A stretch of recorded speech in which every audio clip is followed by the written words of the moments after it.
Bismillah. Assalamualaikum warahmatullahi wabarakatuh.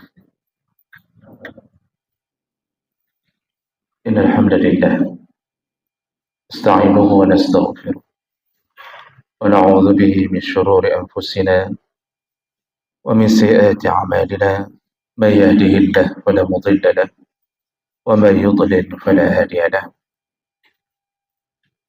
Asyhadu an la ilaha illallah wahdahu la syarika lahu wa asyhadu anna Muhammadan 'abduhu wa rasuluhul karim. Allahumma shalli wa sallim ala nabiyyina al-Mustafa Muhammadin wa ala alihi wa ashabihi ajma'in. Amma ba'd. Rabbi shrah li sadri wa yassir li amri wa hlul 'uqdatam min lisani yafqahu qawli. Segala puji bagi Allah, kemudian salawat dan salam pada Rasulullah, pada keluarga dan seluruh sahabat-sahabatnya. Bapak Ibu jamaah salat subuh yang Allah muliakan insyaallah. Di pertemuan kita yang terakhir, kita sudah menyelesaikan pembahasan tentang dampak dari memakan harta haram.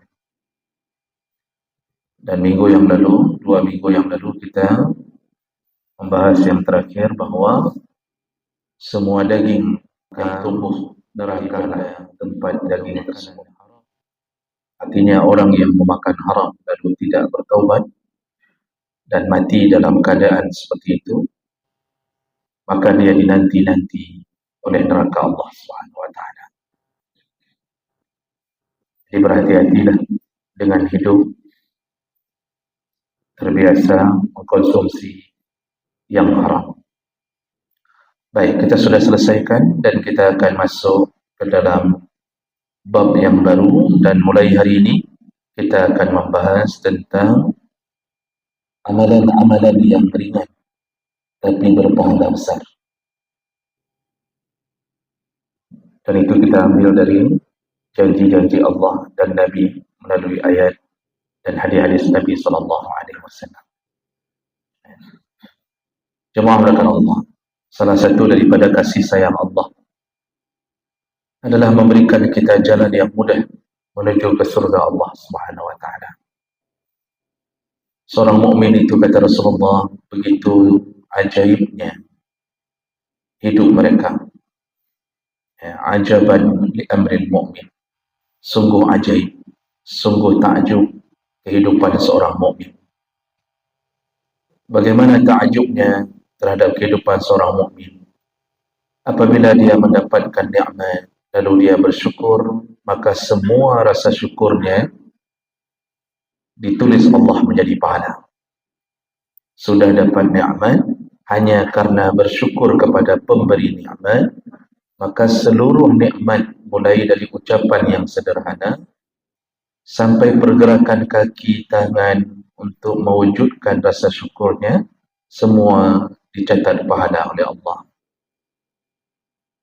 Ketika dia mendapatkan musibah, mendapatkan sakit atau apapun, ketika dia bersabar, maka seluruh sabarnya juga dicatat pahala oleh Allah.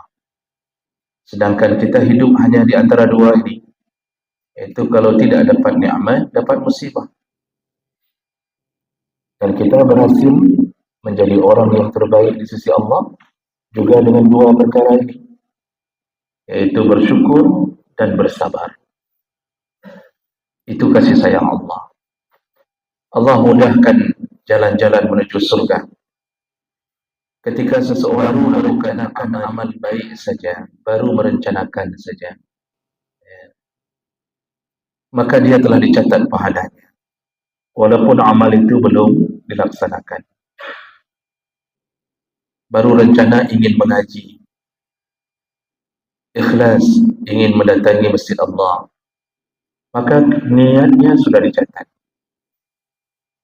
Kalau kakinya sampai ke masjid Allah untuk melaksanakan salat, selain mendapatkan pahala salat, juga dia mendapatkan pahala 10 kali lipat. Iaitu niatnya telah terlaksana. Dan kalau seandainya tidak jadi, sudah ingin salat subuh, ternyata sakit perut, tidak jadi pergi, tetap dicatat Allah seperti sudah pergi.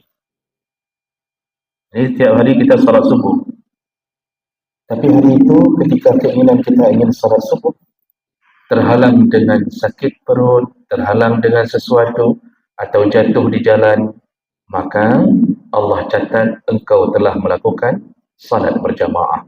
Itu bagi mereka yang sebelumnya memang istiqamah.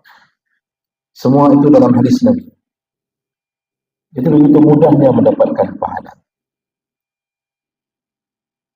Tapi Allah persempit. Lorong-lorong menuju ke neraka Allah persempit. Ketika seseorang ingin melakukan kejahatan, Allah katakan kepada malaikat, jangan catat, jangan catat. Hati sudah siap untuk menemui seorang pelacur. Kaki sudah siap untuk pergi dari rumah ke rumah di tengah malam untuk mencuri. Allah katakan pada malaikat, jangan catat. Jadi tidak ada catatan. Niat berbuat jahat, tidak ada catatan. Tapi ketika kaki itu melaksanakan niatnya, barulah dicatat. Dan berapa besar dosa yang dicatat? Hanya sebesar dosa yang dia lakukan. Tidak dikali lipatkan 10. Tadi kebaikan dikali lipatkan 10. Kalau melakukan kejahatan, kalau dosa mencuri, ya dosa mencuri saja. Dosa berzina saja. Tidak 10 kali berzina, tidak seperti 10 kali mencuri. Allah persempit jalan-jalan menuju ke neraka. Ini apa maksud Allah? Allah sayang pada kita. Allah inginkan kita masuk surga. Maka diberikanlah berbagai macam fasilitas, diberikan bonus, diberikan ini, berikan itu.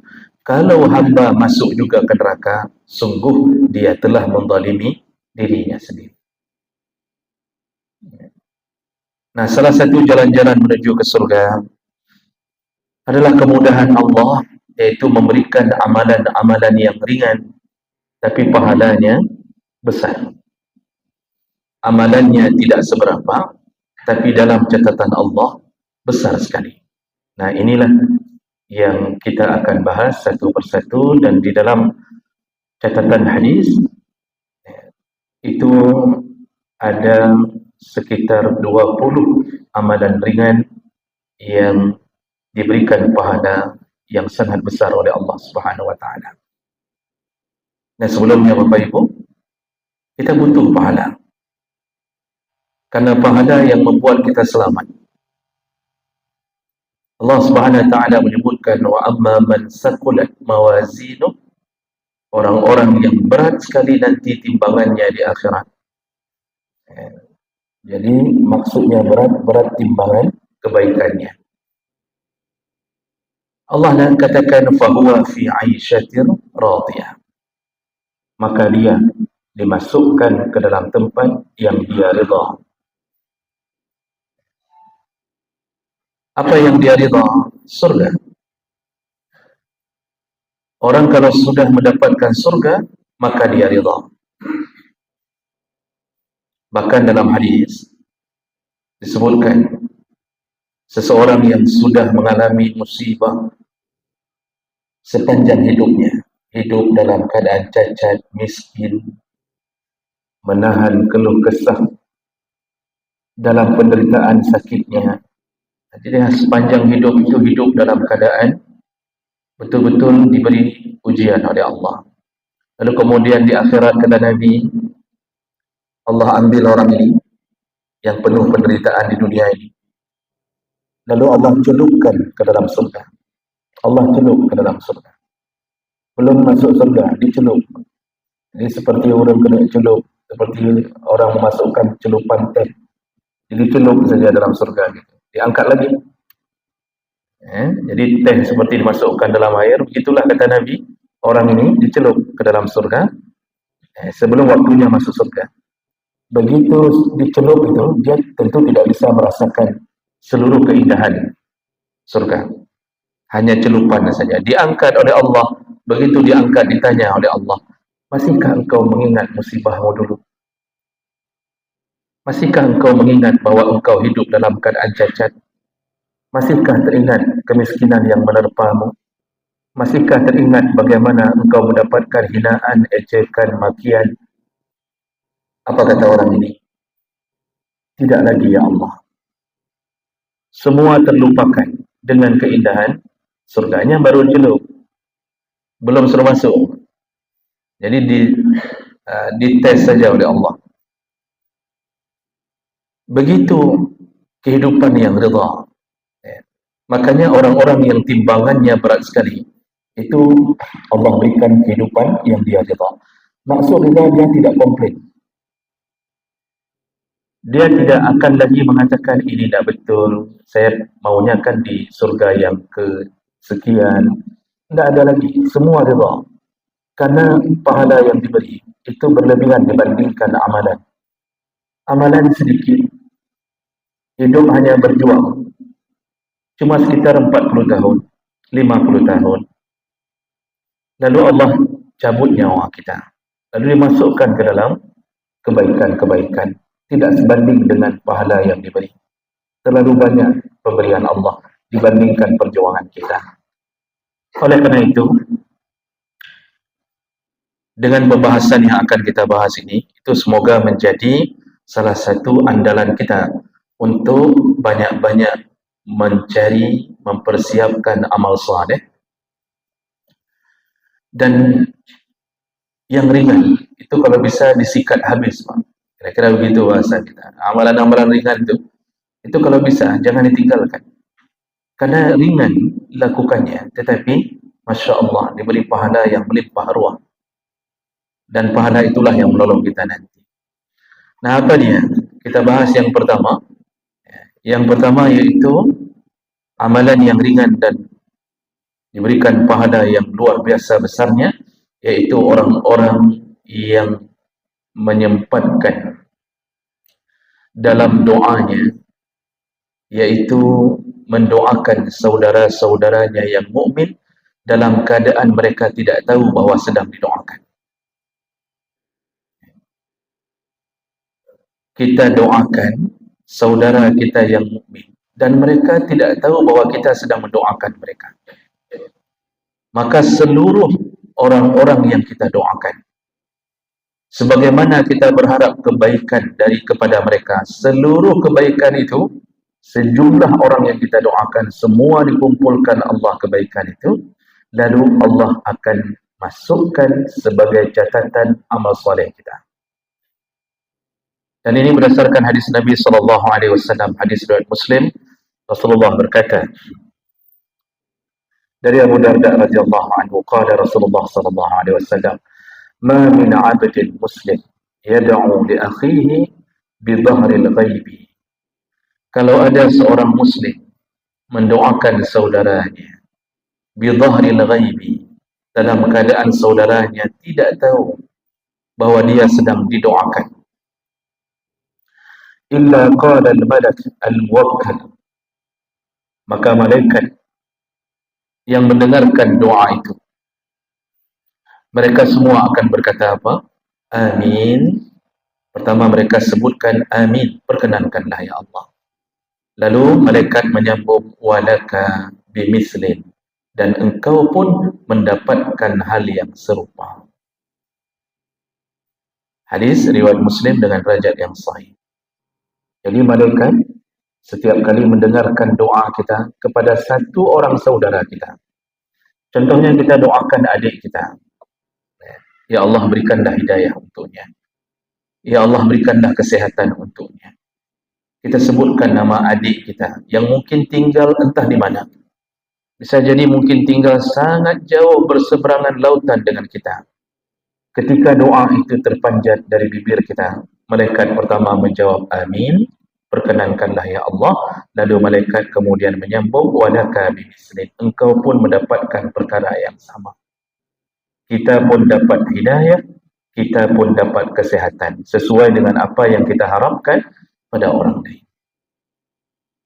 Itu baru satu orang. Itu baru satu orang yang kita doakan. Nah, bagaimana seandainya kita mendoakan seluruh kaum muslimin dan muslimat?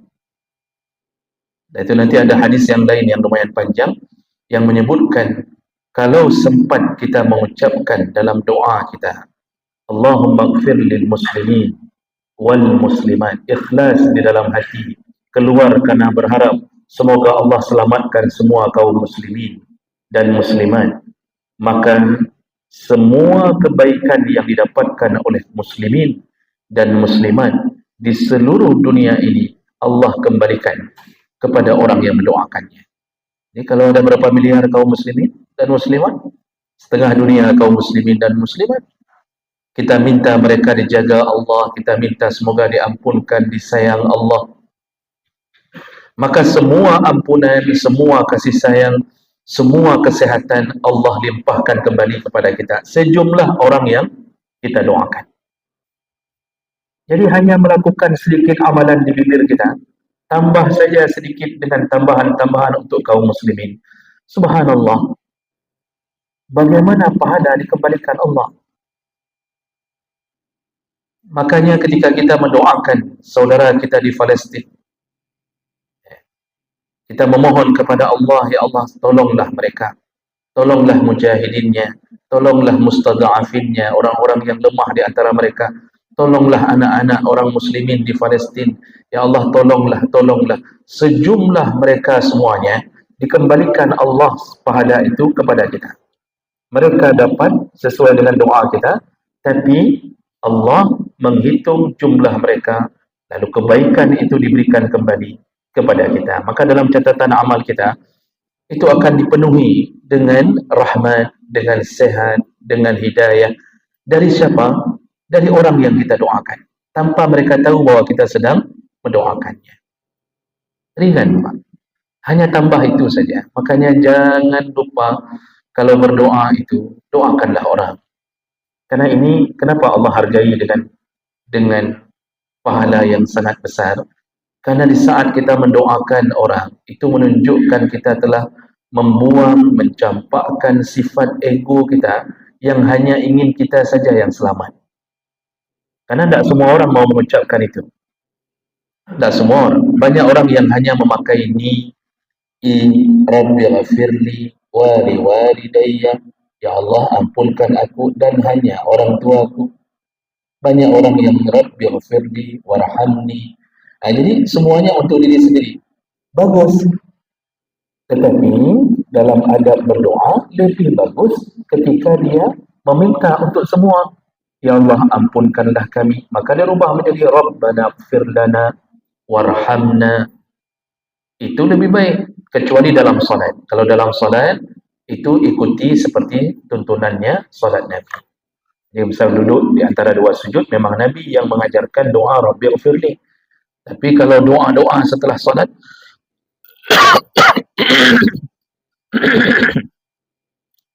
kalau doa-doa setelah salat, maka umumkanlah dia. Buat dia jadi umum, Pak. Dari I dirubah menjadi Na.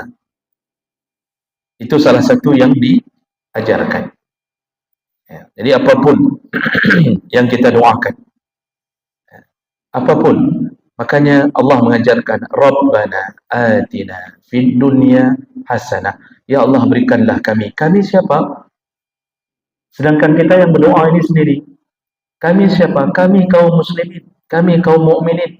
Berikanlah kebaikan di dunia. Dan ini adalah sesuatu yang membuat Allah begitu sayangnya. Kenapa? Ini orang benar-benar memikirkan saudaranya yang muslimin. Sebagaimana Allah Subhanahu wa taala memikirkan hamba, Allah banyak mengampunkan hamba, maka kita pun ternyata ada sedikit sifat Allah pada diri kita, memohon orang lain untuk diampunkan. Ini menjadi salah satu andalan. Kalau ingin berdoa, doalah dengan cara yang umum. Sempatkanlah ucapkan lil muslimin wal muslimat wal mu'minin wal mu'minat al ahya'i minhum wal amwat, yang masih hidup, yang sudah mati, ya Allah, ampun mandu ya Allah. Malaikat menjawab apa? Amin. Perkenankanlah ya Allah. Walaka bimislin. Engkau pun mendapatkan seperti yang engkau doakan. Itu hebatnya orang yang berdoa untuk orang lain. Jadi ini salah satu yang diagung-agungkan dari hamba oleh Allah Subhanahu wa taala. Nah, jemaah melakukan Allah, sedikit lagi yang perlu kita ingatkan, namun agar doa kita tidak tertolak, itu hati-hati dengan beberapa perkara. Karena doa ini senjata kita, Pak. Nabi-nabi itu kalau seandainya mereka sudah tak mampu bergerak dengan berbagai ancaman, maka doalah yang menjadi senjata. Nabi Nuh 950 tahun berjuang, yang masuk ke dalam agama Islam hanya sekitar 80-an orang. Nabi Nuh mengangkat tangannya, memohon kepada Allah, ya Allah, ini kaum sudah tidak lagi mau mendengarkan dakwahmu. Habiskan ya Allah. Hanya dengan untayan doa, habis. Nabi Muhammad ketika perang Badar memanjatkan doa kepada Allah untuk ditolong. Allah turunkan malaikat. Allah turunkan malaikat. Lalu kenapa doa kita hari ini tapi tidak berhenti? Doa kita hari ini untuk kaum muslimin di Palestin, tapi tidak berhenti penjajahan terhadap mereka, tidak berhenti aniaya terhadap mereka sampai hari ini, Pak. Kenapa itu terjadi? Ada dua kemungkinan. Yang pasti Allah baik. Ada dua kemungkinan. Allah sengaja membiarkan mereka melenggang menuju ke surga dengan kesyahidan. Kita di sini doakan mereka, ya Allah, saudara kami ya Allah. Tapi mereka satu setiap hari menuju ke dalam lorong-lorong kesyahidan. Allah selamatkan mereka melalui perjuangan mereka terhadap bangsa Yahudi ini. Itu kemungkinan yang terjadi pertama. Jadi Allah sayang pada mereka. Sebenarnya kita yang harus susah terhadap diri kita. Susah sekali mendapatkan kesyahidan. Mau cari Yahudi, satu orang pun Yahudi tak ada di Aceh. Yang otak Yahudi yang banyak.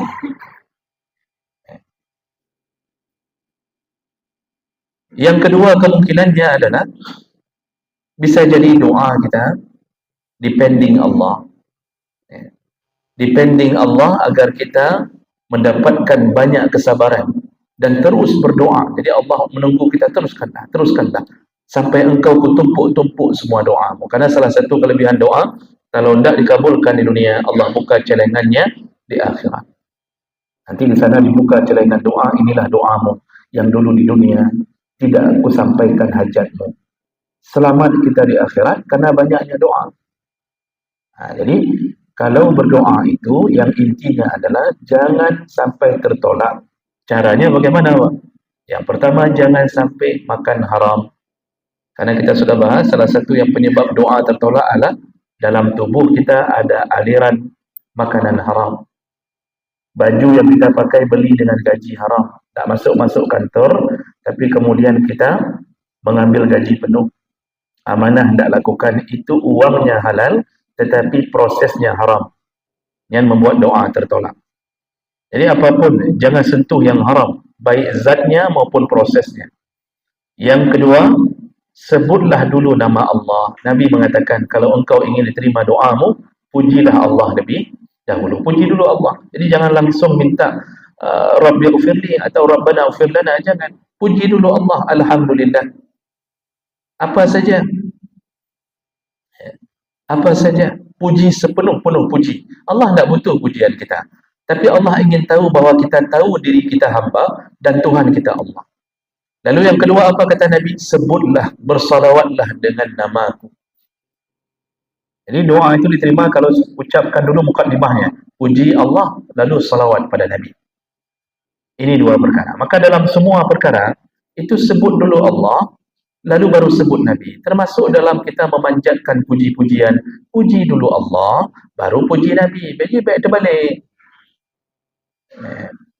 Jangan sampai kecintaan kita pada Nabi membuat kita tak sadar bahawa kita telah membuat Nabi berada di atas Allah. Salah satunya apa contohnya? Zikir setelah salat. Itu setelah istighfar. Dalam hadis riwayat Muslim, Nabi setelah istighfar ucap apa? Allahumma antas salam. Silakan cek hadisnya. Setelah astagfirullah, boleh astaghfirullahalazim alladzi la ilaha dan seterusnya. Setelah itu Nabi ucap apa? Allahumma antas salam. Silakan cek hadis sahih dan tidak ada bantahan. Para ulama tidak ada yang bantah. Buka kitab Al-Azkar punya Imam Nawawi. Bagaimana Imam Nawawi menyebutkan tata cara berdoa? Puji Allah dulu. Istighfar itu mohon ampun supaya kita yang salah-salah dalam salat diampunkan, yang kurang-kurang diampunkan. Setelah itu pujilah Allah. Habis puji Allah semuanya, itu kan puji Allah semua itu. Allahumma antas salam, lalu sebut zikir, sebut nama Allah subhanallah 33 kali, terus semuanya, barulah bersalawat. Saya tak tahu dari mana asal usulnya, setelah istighfar langsung salawat. Setelah itu baru sebut Allah. Yang Tuhan tu Muhammad atau Allah? Yang Tuhan Allah. Nabi itu utusan Allah, bukan pun partnernya. Bukan partner itu. Bukan partner Allah, yang utusan Allah. Ya, perkara takkan Nabi le baru takkan Allah. Ya. Yang istighfar pertama memang itu namanya memohon ampun dulu. Lalu pujilah Allah, baru salawat. Ya. Ini sudah kebiasaan. Di mana-mana salawat dulu, baru puji Allah. Ini saya tak tahu dari mana asal usulnya. Tanya sama orang yang melakukannya. Ya, sepanjang yang kami pelajari, Allah duluan, karena Allah Tuhan kita, baru sebut Nabi-Nya. Jadi Nabi pun disebut setelah zikir-zikir itu, di ujung pun tak mengapa, karena dari awal sampai akhir itu puji Allah semua. Semua puji Allah. Jadi jemaah makan Allah, kalau doa terlantunkan dengan mukadimah ini, insya-Allah diterima Allah Subhanahu wa taala. Maka banyak-banyaklah berdoa kepada kaum muslimin dan muslimat. Doakan istri kita, doakan anak kita, doakan ibu ayah kita, doakan tetangga kita, doakan saudara-saudara kita. Semua pahala itu dikembalikan ke kita. Maka kita tinggal tumpuk-tumpuk pahala hanya dengan mendoakan mereka. Mudah-mudahan ini bermanfaat. Subhanakallahumma bihamdik, asyhadu an la ilaha illa anta, astaghfiruka wa atubu ilaik. Wassalamualaikum warahmatullahi wabarakatuh.